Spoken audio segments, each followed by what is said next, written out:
ఇవి ఉలవలండి. ఈ ఉలవలు నేను నిన్న పొద్దున్న నానబెట్టేసి రాత్రంతా దీన్ని రాత్రంతా నేను దీన్ని ఉడకబెట్టాను అనమాట. అంటే నేను కుక్కర్లో 4-5 విజిల్ వేసేసి రాత్రి వదిలేసాను. మార్నింగ్కి ఇవి ఇలా అయినాయి అనమాట. ఇంత మెత్తగా ఉండాలి. ఇంత మెత్తగా ఉంటే ఈ ఉలవలు అనేది టేస్ట్ చాలా బాగుంటుంది. ఇప్పుడు ఈ వాటర్ని మనం తీసేసుకోవాలి.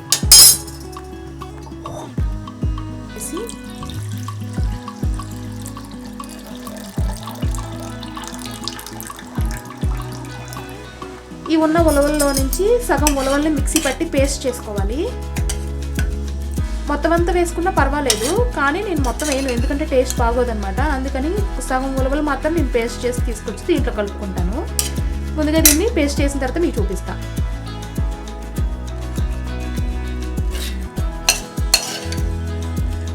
ఈ ఉలవలు సగం అన్నాను కదా, ఈ సగం కూడా మిగతా ఏం చేయొచ్చు అంటే మనం దీంట్లో కొంచెం ఉప్పు, కారం, కొంచెం నిమ్మకాయ, ఉల్లిపాయలు వేసుకుని చేసుకుంటే చాట్లాగా కూడా అవుతుంది.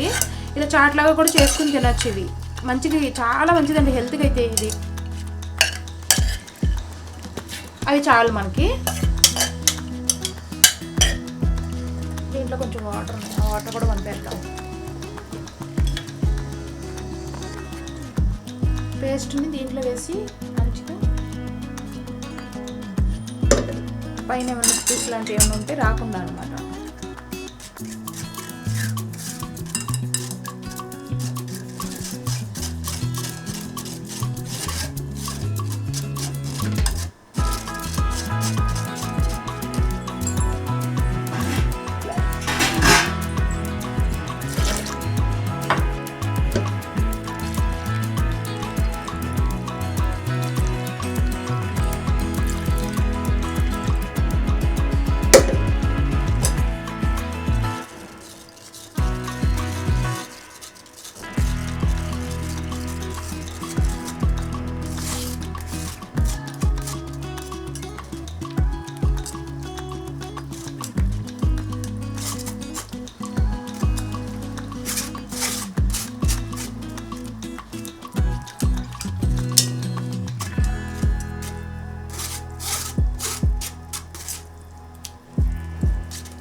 చూసారు కదా, ఇదంతా కూడా పిప్ అనమాట. ఇదంతా కూడా మనకి వేస్టేజ్. ఇది మనం వేసుకోవక్కర్లేదు. వేసుకుంటే బాగోదు చారులో.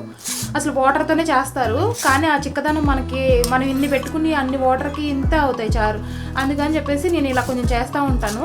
ఇలా చేయడం వల్ల ఏంటంటే కొంచెం అది థిక్ గ్రేవీ లాగా వస్తుంది అనమాట. ఇప్పుడు వీటితోనే మనం చారు కాయాలి. ఇవి చారు అనమాట. వీటితోనే మనం ఇప్పుడు ఉలవ చారు అనేది కాసుకోవాలి. అది ఎలా కాయాలని ఇప్పుడు మనం చూపిస్తాం.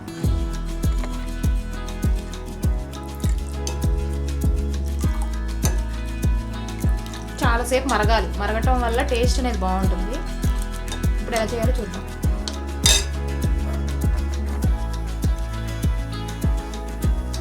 ఆయిల్ వేసుకొని ఆయిల్లో తాలింపు వేసుకోవాలి. దీనికి తాలింపు ఏం అవసరం లేదు, ఆవాలు, జీలకర్ర అయితే సరిపోతుంది.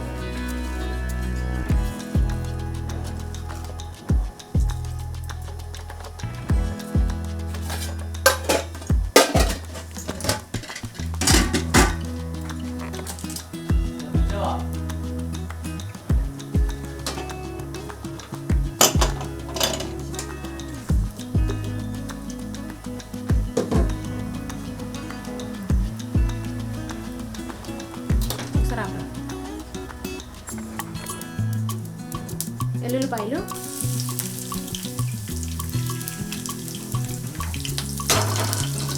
ఎల్లుల్లిపాయలు కూడా వేగిన తర్వాత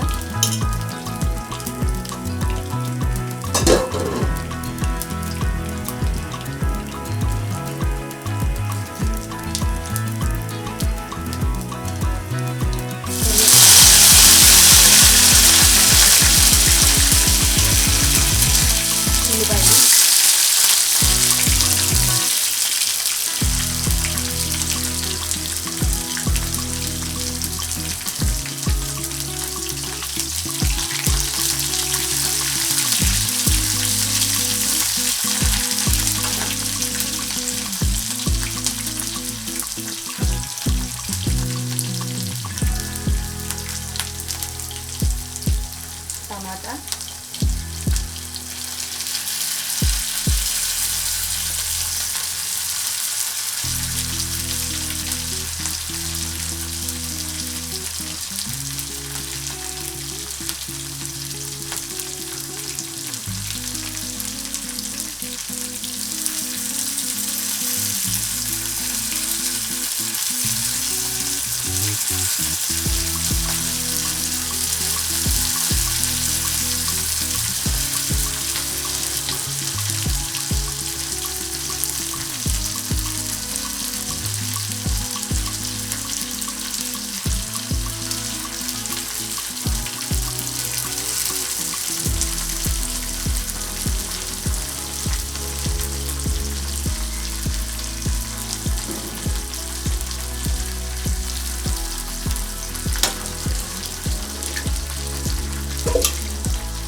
కొంచెం ఉప్పు వేస్తే టమాటాలు అనేది మగ్గుతాయి తొందరగా, మనకు వేగక్కర్లేదు, మగ్గాలి.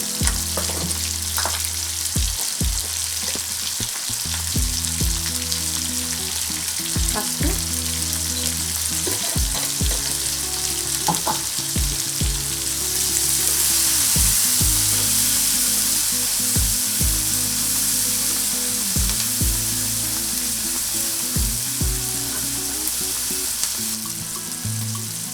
చింతపండు నానబెట్టుకున్నాను. ఎక్కువ చింతపండు అయితే అవసరం లేదు, చిన్న నిమ్మకాయ సైజ్ అంత అయితే సరిపోతుంది. దానితో రసం తీసుకుందాం.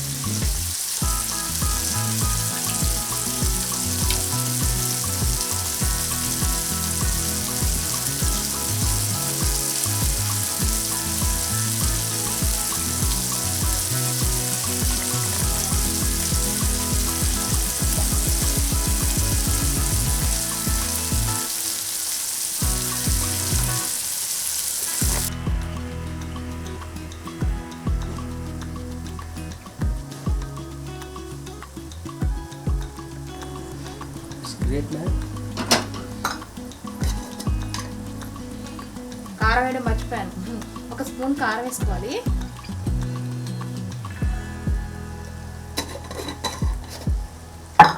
కారం వేసేసి ఒకసారి కారం ఇలా, ఎందుకంటే తాలింపులో వేయడం వల్ల కొంచెం ఏగుతుంది అనమాట. ఏగితే ఆ టేస్ట్ వేరే ఉంటుంది.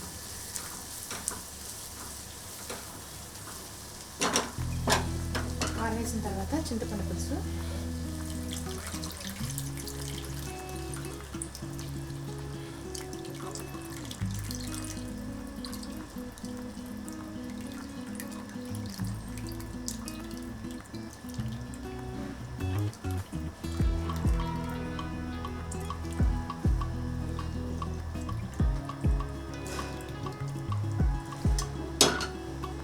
మనం ఎన్ని నీళ్లు పోసినా కూడా ఆ నీళ్ళన్నీ ఇంకాల్సిందేనండి.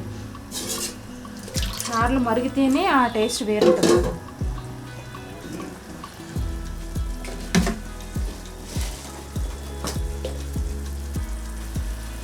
చిన్న బెల్లం ముక్క కూడా వేసేసేయాలి.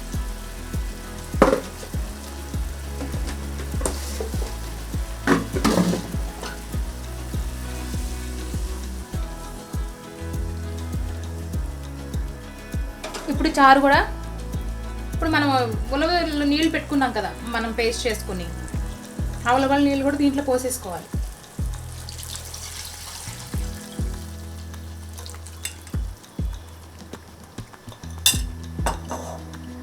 ఇప్పుడు ఇన్ని ఉన్నాయి కదా, వీటిల్లో నుంచి హాఫ్ వరకు కూడా మరిగించుకోవాలి. ఇవి హాఫ్ అవ్వాలన్నమాట. హాఫ్ వరకు కూడా మరిగించేసుకొని అప్పుడు ఫైనల్గా అయిపోయినట్టే. ఇప్పుడు కొంచెం దీంట్లో ఉప్పు వేసుకుందాం. ఉప్పు సరిపోదు మనం వేసింది. చాలా ప్రాసెస్ పెద్దగా అనుకుంటారు. నేనైతే ఇలా చేస్తాను ఎప్పుడు కూడా. నైట్ ఉడకబెట్టుకోవడం వల్ల ఏంటంటే అవి ఉలవలు అనేవి చల్లగా అయిన తర్వాత దాంట్లో ఉన్న సారం అంతా కూడా నీళ్ళలో దిగుతుంది అనమాట. నీళ్ళలో దిగినప్పుడు ఆ టేస్ట్ వేరే ఉంటుంది. మనం అప్పటికప్పుడే ఉడకపెట్టి ఆ వేడి చేసుకునే దానికంటే కూడా ఇలా చేయండి ఒకసారి, మీరే అంటారు టేస్ట్ అనేది. నాకు ఇలా అయితే నచ్చదు. ఎప్పుడు కూడా నేను నైట్ ఉడకపెట్టి పెట్టుకుంటాను, మార్నింగ్ కల్లా నేను ఇలా చేస్తాను. ఇవి ఇడ్లీలోకి కానీ లేదంటే రైస్లోకి కానీ చాలా బాగుంటాయి. ఈ మనం ఇప్పుడు చేసే ప్రాసెస్ ఏంటంటే మనం ఇడ్లీలోకి అనమాట. నేను మార్నింగ్ టిఫిన్కి చేస్తున్నాను. మనం ఇప్పుడు రాగి ఇడ్లీ చేసుకుందాం.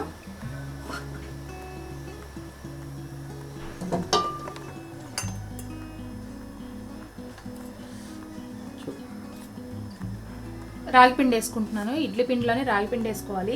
ఒక 2 స్పూన్ల వరకు నేను రాగి పిండి వేసుకొని ఇడ్లీ వేసుకుంటున్నాను. అంటే మనకున్న క్వాంటిటీని బట్టి మనం వేసుకోవాలి. నాకు పిండి ఎక్కువ లేదు కాబట్టి.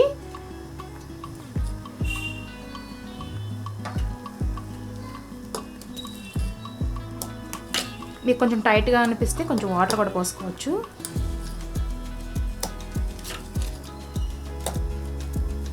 కొంచెం వాటర్ పోసుకుందాం.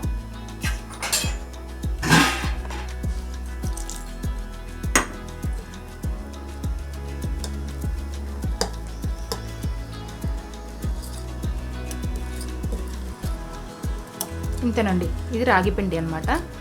ఇడ్లీలు మొత్తంగా రాగి పిండిగా కూడా వేసుకోవచ్చు. నేను ఇలా వేస్తూ ఉంటాను అప్పుడప్పుడు.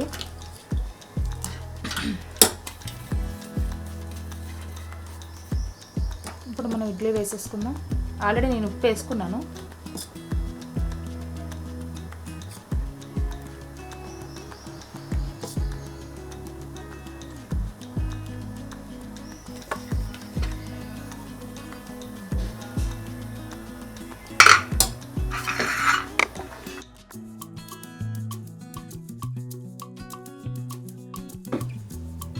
చిక్కగా అయిపోయింది, చూసారు కదా. కావాలి అనుకుంటే మీరు ఎంత చిక్కగా కాకుండా కొంచెం లూజ్గా కూడా పెట్టుకోవచ్చు. అయిపోయింది. ఇంకా నేను ఆఫ్ చేసేస్తాను. దీంట్లో కొంచెం కొత్తిమీర వేసుకుంటే అయిపోయినట్టే. ఇడ్లీ కూడా అయిపోయింది. ఇప్పుడు సర్వ్ చేసుకుందాం.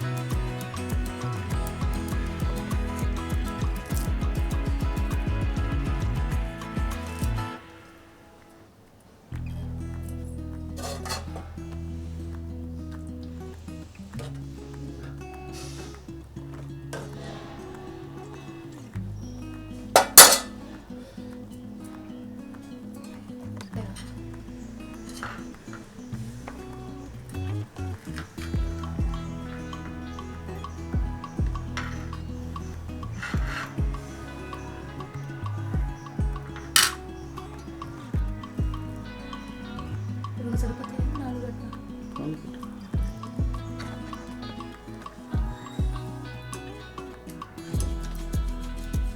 మనం చేసుకున్న ఉలవచారు